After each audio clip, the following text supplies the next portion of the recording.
আমি বেচারা বিদেশ থেকে 30,000 টাকা দিয়ে একটা মোবাইল পাঠাইছে। বিবো বিবো বুঝো নাই? বি দিছে পাড়ায়, বললো একটু কাজের ফাঁকে ফাঁকে কথা কব। আসলে মা ভালো থাকিস, এই দেখ রড উঠেছে গাড়ি কইলে এখন নাস্তা করতে পারি নাই, বেলা বলতে 11টা। তাসলির মা, ও মা, মা আমরা তো একটা মায়ের সন্তান, মা আমি আপনাকে পাও ধরে ধরে যাই। যেই বেচারা এত কষ্ট ঠিক একটা মোবাইল পাঠাইলো, তার কষ্টের গাম জন্য পয়সা দিয়া বেড়ার লাগে 1 মিনিট কথা কর না। এক্স বয়ফ্রেন্ডের সাথে ঘন্টার পর ঘন্টা হচ্ছে কি পাকা ফেরাউনের বিবিটা নেককার, আস্তে কথা বলে লুলো হয়ে মরবা। হে যুবক, জীবনে হাতায় রোগ হবে না। তুই যার সাথে সেটিং করস রাত ভরে কেতার মধ্যে কুতকুত খেলাস, ওইটারে পাবি। জোরে ক জোরে কইছি তো খুব, এবার জোরে কইস, আল্লাহকে খুশি করছ। রেডি? লিল্লাহি তাকবীর। এরপর এবার যতবার বল আল্লাহু আকবার জোরে বলবা তো। এবার আওয়াজটা বাড়া তো একটু, মাস্টারটা হালকা বাড়া, টন্ডা বাড়া, ব্যাসটা কমা। এই টাকা ওই দিকে 1,30,000 বাচ্চা মারার পরে দেখবেন যে যত বড় নেতা ও খায় বৌরাতের গুতা। কথা কর না কেন? এমপি, চেয়ারম্যান, মেম্বার, কোটিপতি, শিল্পপতি এক বড় মেয়েও বৌরাতের ভাত খাইতে পারে না।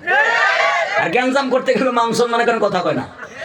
যদি কয় চুপ, তুই জনগণেরটা মিটাস আমারটা মিটাস, চুপ, তোর এক পুটা দিয়ে কিন্তু শেষেলাম, একবার তো শেষেলাম, একবার তো চেয়ারম্যান কিন্তু শুনে দেবো।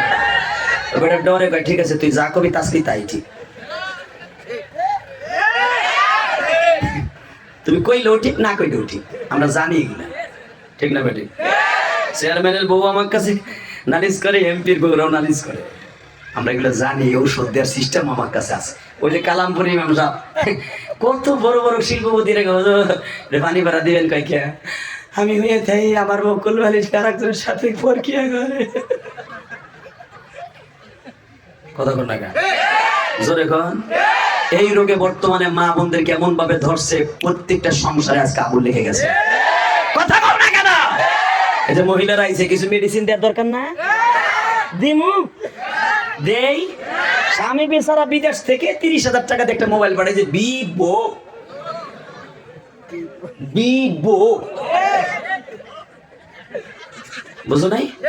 বি দিছে পাড়ায়, বললো একটু কাজের ফাঁকে ফাঁকে কথা কব। আসলে মা ভালো থাকিস, এই দেখ রড উঠেছে গাড়ি কইলে এখন নাস্তা করতে পারি নাই, বেলা বলতে 11টা। তাসলির মা, ও মা, মা আমরা তো একটা মায়ের সন্তান, মা আমি আপনাকে পাও ধরে ধরে যাই। যেই বেচারা এত কষ্ট ঠিক একটা মোবাইল পাঠাইলো, তার কষ্টের গাম জন্য পয়সা দিয়া বেড়ার লাগে 1 মিনিট কথা কর না।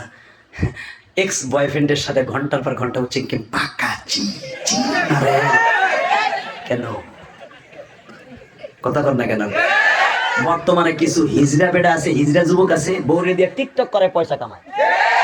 কথা কর না কেন? বউরে শরীর দেখায় $1 কামাছে, হারামি। অবশ্যই তোর মা তোরে জন্ম দিয়ে কোথাও ভুল করছে, তা না হলে তোর মা যদি তোর পেটে রেখে নামাজ পড়তো, কোনদিন তোর বাপ তোর মারে পেট বাইর করে রাস্তায় বের করে নাই। এই সভাপতি সাহেবের স্ত্রী বুড়া হয়ে গেছে, এখনো পর্যন্ত বোরকা ছাড়া বের হয় না, তোর মাও বের হয় না। যারা টিকটক করে বউরে দিয়া তালাশ করে দেয়, তোর দাদিও কোনদিন বোরকা ছাড়া বাইর হয় নাই। অবশ্যই তোর বাপের মধ্যে ভেজাল আছে, তা না হলে কোনদিন তোর বউরে দিয়ে ব্যবসা করাইতে পারছ না। আজকে যুব সমাজ ধ্বংস করে দিচ্ছে টিকটকের কারণে। এমন এমন নেকেট ব্যবসা করে ফেসবুকে। এই সম্পর্কে আমার যুবক ভাইরা কয় হুজুর কই জানি আপনারা কইলে দমবো। কয় গত বছর জ্বালাইছে পিরিস মামুন আর লায়লা, এই হারামি দুইটাই জ্বালাইছে। এখন আবার তারপরে জ্বালাইছে মোস্তাক, আর একটা জানা কিটা টিসা না নিশা, তো গোটাই ধর।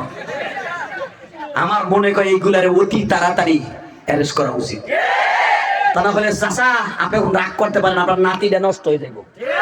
আপনার নাতিটা 16 বছরে পেলা ও লায়লার মতো একটা খুঁজবো পয়সার লাগে। আল্লাহ গজব থেকে আমার যুবক কোমলমতি বন্ধুদেরকে হেফাজত করো। ফেসবুক একটা ইবাদতের জায়গা, যুবক মনে করিস ফেসবুক কিন্তু একটা ইবাদতের জায়গা। তুই যদি আব্দুর রহমান সুদাইসির কিরাতকে শেয়ার করস, যত মানুষের শুনবে সওয়াব হবে।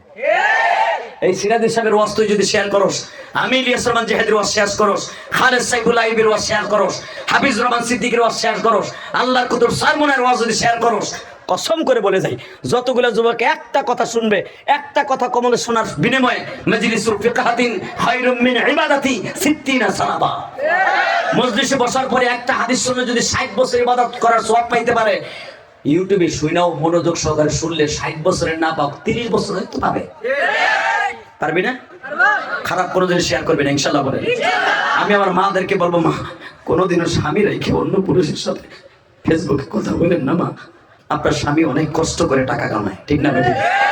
আল্লাহ আমার মা বোনদেরকে হেফাজত করেন। যত সময় পর্যন্ত অন্য বেগানা পুরুষের সাথে আপনি ইমুতে যে কোনো সময় কথা বলবেন, আল্লাহর গজব আসবে, কোনোদিন শান্তি আসতে পারে না। আল্লাহ আমার মা বোনদেরকে এই জিনা থেকে হেফাজত করেন।